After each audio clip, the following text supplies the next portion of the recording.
utama untuk perang wayang itu terdiri hanya dari 4 ya, bahkan cuma 2 sebenarnya, yaitu tendangan, pukulan, bantingan, dan injakan.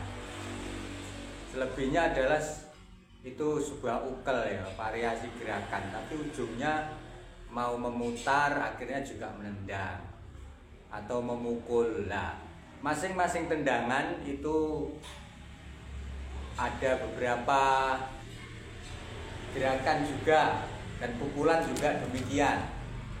Misalnya seperti ini, dan semuanya itu gerakan itu kalau kita mau merasakan dan mau benar-benar mengarah pada rasa ya, sebenarnya tidak perlu untuk melakukan sebuah pukel yang berlebihan, karena dengan rasa itu tadi sabetan wayang nanti bisa dilihat seperti ada nyawanya, seperti tendangan itu seperti benar-benar menendang dan yang ditendang merasa kesakitan. Itu olah rasanya bisa. Tapi semua itu tidak akan bisa tercapai kalau, maaf ya, kita mempunyai rasa ketinggian dulu, tinggi hati dulu.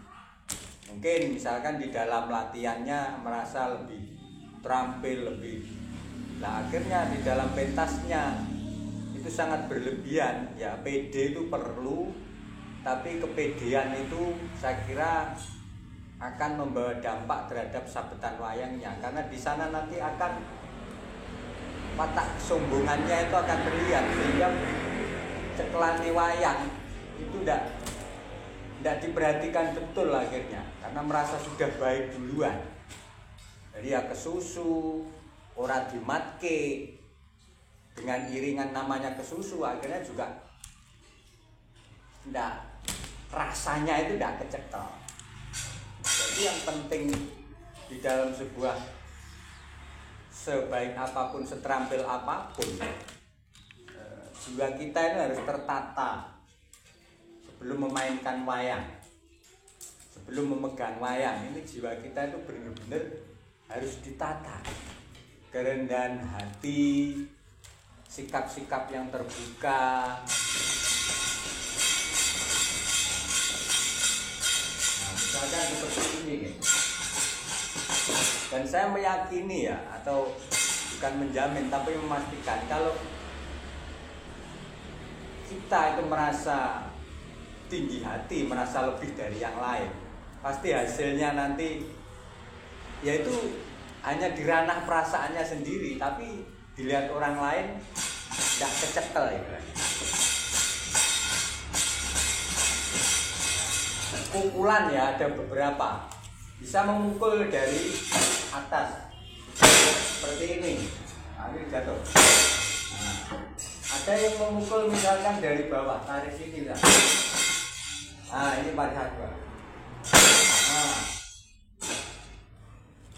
Nah, ini pukulan. Ada yang datar seperti ini. Nah, ada 3 kan.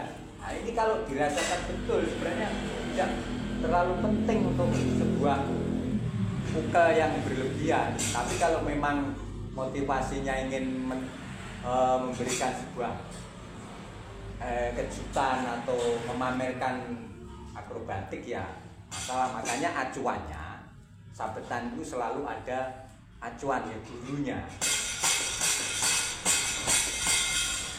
Kalau dung bandengan ya lebih ke gerakannya itu, ukelnya itu sangat sederhana tapi antep. Nah, ini dari atas. Nah, ini pukulan. Ini dari bawah pukulannya.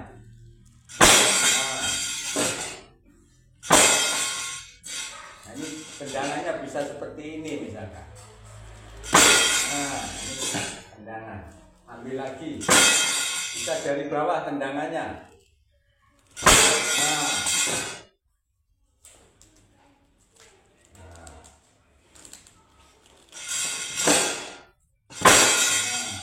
ini tendangan ke atas ini. Nah, ini kan, juga kan tendangan seperti ini lagi ada.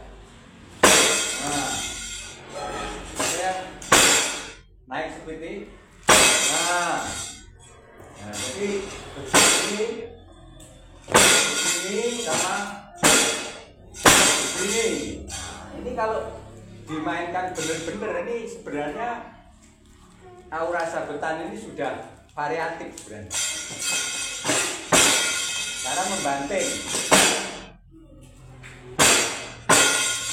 Nah, ini tangannya.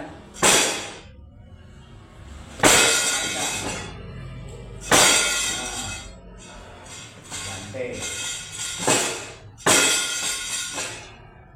Ini menginjak. Nah, oke. Banting juga bisa seperti ini, pakai tangan. Mas. Nah, seperti ini. Injak lagi. Nah, seperti ini. Nah, tendangnya bisa berdiri. Nah, ini